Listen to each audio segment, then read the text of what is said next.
Skip, to go from 4-0 to 0 to 4, losing 4 straight?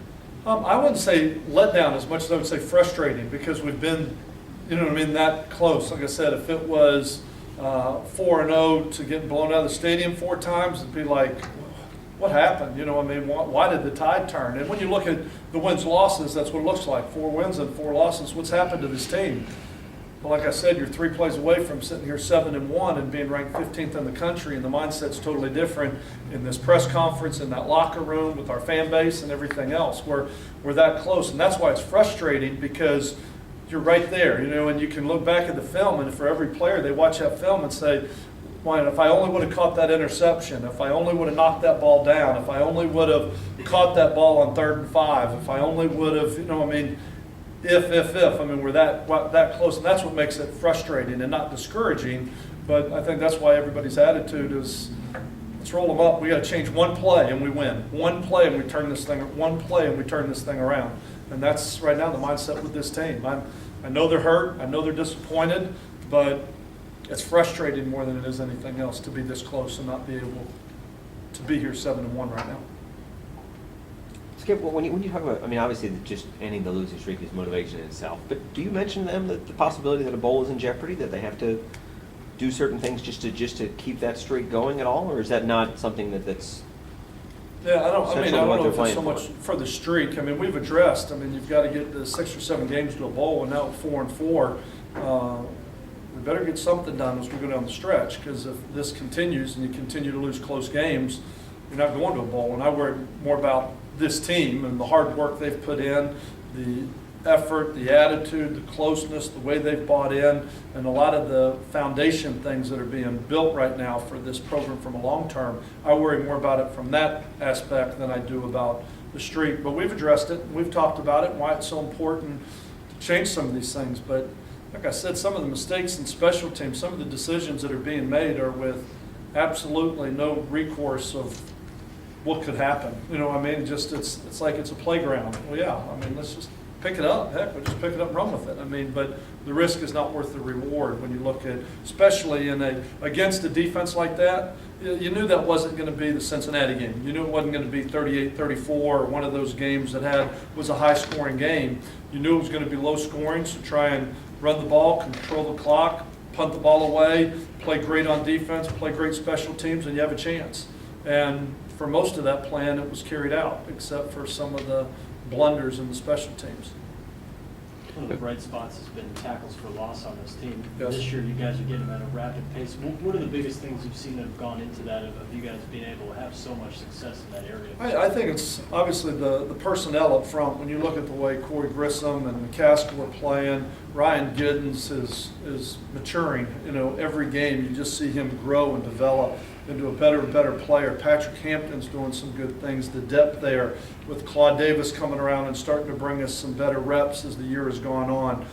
Juju Forte playing up there. So many guys up front are really playing well, and I think that Kevin Patrick and Vernon Hargraves have done a great job of developing that defensive front. And then you've got 3 very active linebackers. The way Dede Lattimore's playing right now, he's playing as well as the linebacker can play. Some of the things that he's doing, and Sam Barrington is all over the field. Those guys are really playing well, and I think it's that front 7 and the way we're playing front 7, which is creating its personnel and winning one-on-one. It's not so much scheme and that we've changed what we're doing as much as it is the personnel. They're taking advantage of some one-on-one situations. They're playing with some excitement, with some energy, with some enthusiasm, and I think that is carrying over into being as productive as they're being right now as a defensive front 7. And those are huge, because when you get people in 3rd and long situations, then they get to kind of pin their ears back. It's a pass, and they can come screaming off the edges. But you're going to win more 3rd longs than you are 3rd shorts and from a defensive standpoint. Skipping the conference race, how unusual is it to see 1 through 8? You mentioned change 2 or 3 plays. The standings could be totally different.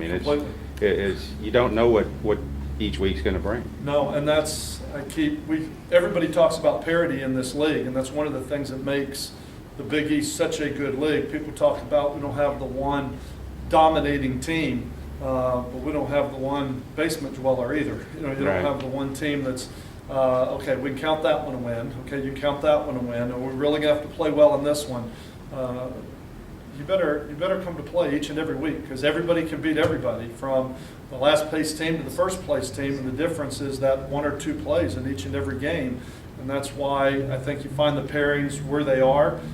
It's kind of similar. You talk about the parity in the NFL, and it's very similar to that right now here. The difference is a very small margin of error for wins and losses in this league. But there's some great coaches in this league. There's some really good football coaches in this league, and even maybe the teams that have a deficit from a talent standpoint are finding ways to make up for it with what they're doing schematically. They're finding ways to be competitive and be good with their football team.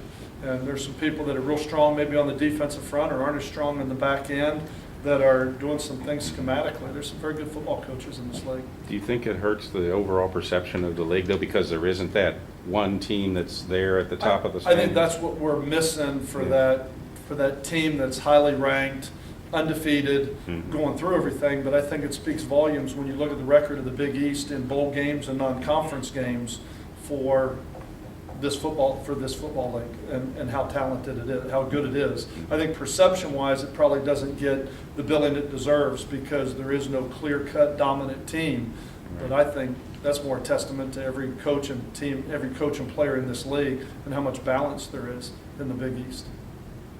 Skip, of the 3 plays you said you could be away from being 7-1, where would you rank the missed field goal now? Can that be the one that's... Oh, certainly. glaring? As I told Micon, and Micon is, obviously taking a lot of the guilt, blaming himself. And as I told him, he certainly didn't lose that game for us, but he had an opportunity to win it. I'm not going to hide from that and say, oh, it was one play, and it's the same as the fumble, earlier in the game on the 10-yard line. That one helped us lose it too. But he had an opportunity to win the game for us. And not just him, because being a field goal kicker is about the snap, the hold, the protection. There's a lot that goes into it. It's just unfortunate we weren't able to get it done. And if we had to do it again, I would have done it just the same way. Center the ball and put it in our kicker, because I trust him. I have confidence in him. 10-yard line right in front of the uprights. I felt really comfortable that he was going to make that kick. I never let, somebody said, well, we lost all the momentum and the kickoff return killed us. Very easily could have, with momentum going against us and being on the road. But the way this team came back, even offensively, we had to punt the ball away. The defense gets an interception. There's 30 seconds to go, and we go 60 yards in 30 seconds, run 3 plays, and one of them is a no-gain play to put the ball in the middle of the field. It just shows you the competitive nature of this team and the way that they haven't given up and the way that they competed to come back and give themselves that opportunity. But that's what made it hard. Momentum's going to them. Our guys keep competing. They fight back. They get it to right there, and you feel like, all right, this is going in. And he just pulls it. So, yeah, that would definitely be one of them. But there were a lot more plays during the course of that game where it never would have gotten to that. It never would have gotten to Micon's field goal if we wouldn't have turned the ball over or given up the kick return and some of those type of things. There were other plays involved in that game. But still, that's the one that sweeps everything else under the rug if he makes it. It does, agreed. And that's why he had an opportunity to win it. He had an opportunity to erase every mistake that was made during the day. Not he, the PAT team. Again, I don't want to put it all just on him because the hold and the snap and all that go into it. But he did have an opportunity to win the game, and he had an opportunity to erase a lot of the mistakes that were made. And again, we're sitting here probably with a totally different mindset, but we are in a production business, and the one point of the scoreboard that falls onto is the team that wins, and we've got to find a way to make that point fall on our side and be able to get that done. These last 4 games, the way they're all set up, you have 4 tough teams. Yes. Is this going to show you a true barometer of how good this team is or could be? Well, we're going to find out as we go. I've made the comment all along, we're a work in progress as we go through this, and we are still a work in progress. How are we going to handle the adversity we're going through right now?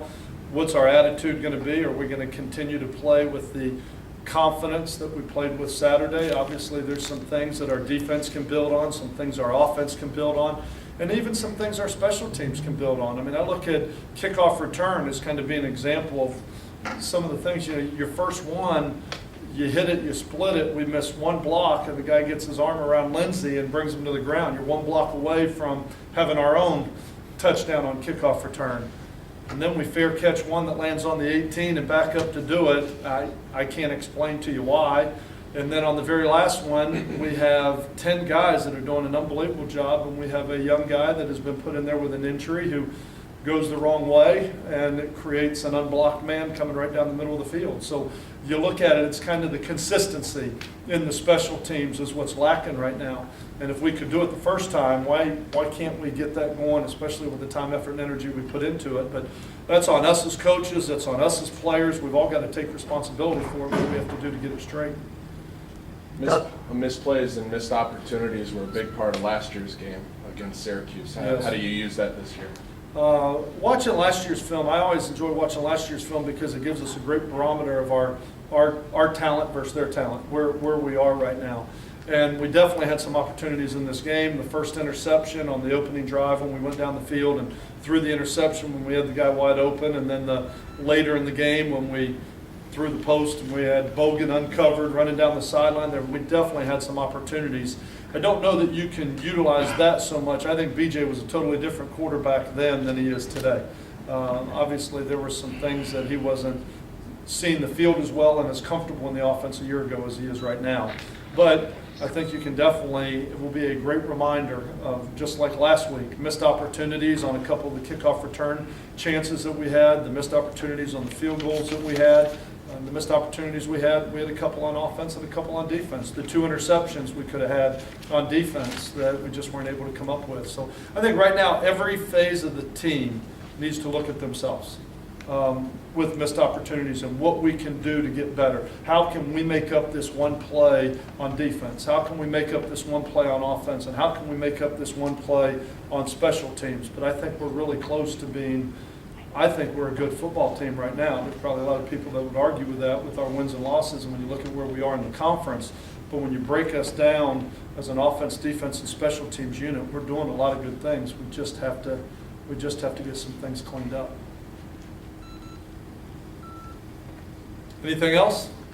Thank you all very much. I appreciate it. Excited to be home this weekend.